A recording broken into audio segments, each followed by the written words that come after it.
I want to remind every Ambazonian that I have been in this struggle for more than 30 years.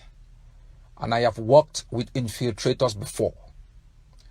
The first chairperson of the Southern Cameroon National Council, Barrister Ekontang Elat, after we had worked extremely very hard to mobilize our population, and we had reached the moment to enlarge the SCNC and transform it into the Constituent Assembly of Ambazonia to declare its independence in 1995.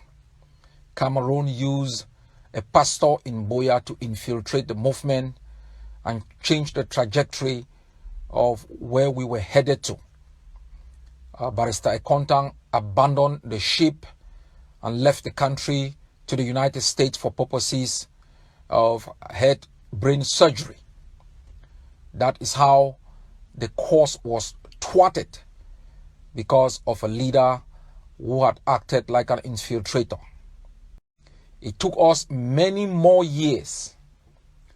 We of the Southern Cameroon's Youth League needed within the council a formidable leader who believed in the argument of force and the force of argument. And we met, myself, Dr. Kwanga was there, late Dr. Yombang, late Chief Ayamba, late Pa Feko. We met in Boya and decided we were going to nominate late Ambassador Epie to take over the leadership. Little did we know that as we were meeting, other politicians were meeting to nominate Ambassador Fossong.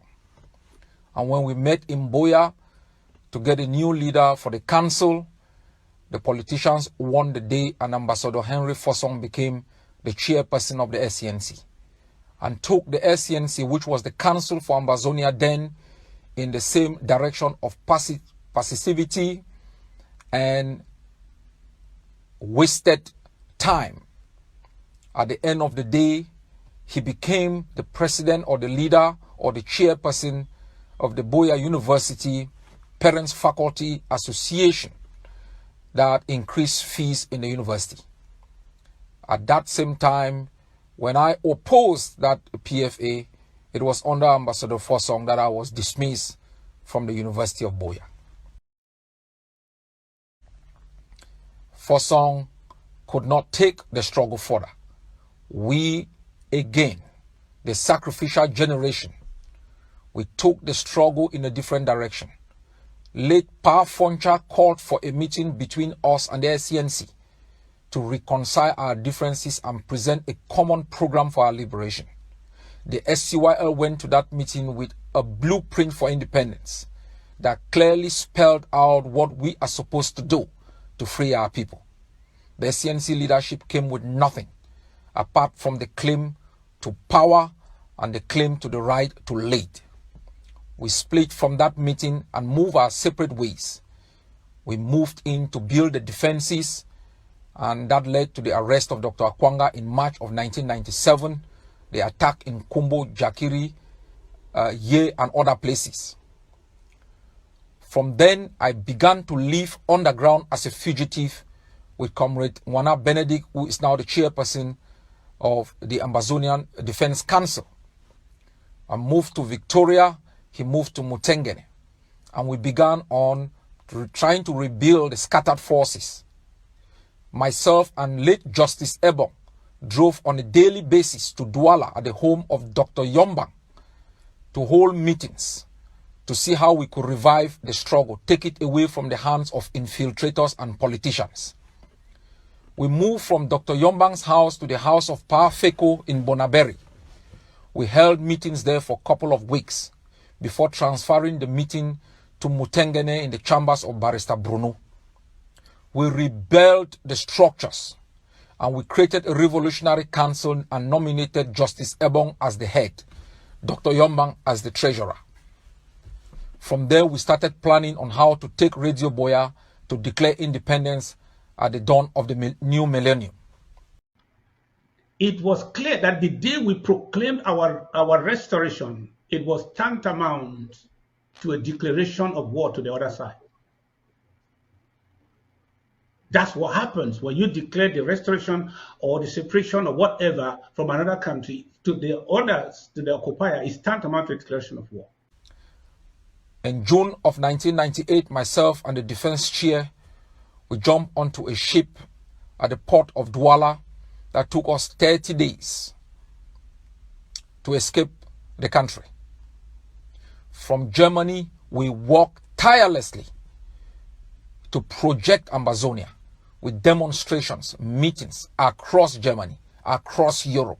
We rebelled the institutions that had been scattered by people who thought they were entitled to power and who thought, you know, you could fight a Cameroon using the force of argument. While in Germany, we were still working with the ground leadership, and another infiltrator came into the helm of the struggle. That is Ndoki Mukete. He was pushed as the new chairperson of the SCNC. He traveled to Germany. We had a series of meetings. He went back and moved to become the chairperson for Fecafoot, abandoned the struggle, sold out many ideas that we had worked on. Bringing you this history for you to understand. Let me tell you something. If we fail in this revolution now, and we have to restart it 20 years again, many of you will oppose most of the things that you are accepting today. I serve Barrister Elad. We left Moliko on a daily basis, moved to his home and hoisted the flag. I serve Ambassador Henry Fossum. I serve Justice Ebon. I serve Chief Ayamba. I serve John Frundi. I even spent time guarding him in 1992 when he was under house arrest. I stayed there for weeks. Remember Simon Munzu? That was the spokesman of the SCNC who defended the SCNC. And when an opportunity showed itself for an international position, he changed his direction. They always want to be at the top. They always want to speak for everyone. This is Dr. Choa Yaba. And immediately after I think 1997, we had been planning to seize the entire territory in one day. I went into Manawa Bay. I recruited Ambazonian soldiers. They carried me into Manawa Bay, looked at it, see how we could take it. If I look back, I felt it was madness. There was not a single gun. We brought in a juju man from Ghana, and he went all over the territory. Came down in Cassava Farm. We sat there in a small house in the middle of the night, cutting us Odeshe. And we came up to Bamenda, did the same. People were tying things around their neck. We had our code, which I think I recall when we met in Ireland, Afi, Angwalang. So if an Ambazonian soldier then was, the SCYL was moving, and they say, Afi, you respond Angwalang. If you don't respond, we know you are a stranger, because you must know the code. We had our code. You know, we didn't just communicate the way that you people are communicating today. We use coded languages. You know, Feskawama 2 means come, which is, I think you people are familiar with. So we prepared ourselves for a takeover. And once Dr. Kwanga was picked up, we initiated takeover. Immediately, I was at Mutengene going up with our team when I heard our forces had taken over. When news came that news made me in Bamena, Dr. Kwanga had been picked up. So I went down to get Ben and others, and we were going up to fight. No gun. We knew we would take it from them. But that is for historians. I wanted to put to you the entitlement mentality that haunted us. When the Kwanga was picked up, all of these guys vanished. They disappeared. Fossum went into the woods. I came back to Victoria after being haunted. I moved to Dr. Yombang's clinic. No way. Moved to Bonaberi to one other person to stay there. He too was scared. I moved down back to Victoria and moved from cassava farming to gardens, where I stayed underground, changed my identity. From there, we started rebuilding. I and Justice Ebong would drive to Douala every week for a meeting at Pa Yombang's home, and then we moved to Pa Feko's home every week. Then we decided to move the meeting to Mutengene, brought in orders, and then set up the Revolutionary Command Council under the leadership of Justice Ebong. When Akwanga was picked up from the first day, we started planning how to get him out of jail. No thinking of any court. We started thinking from day one.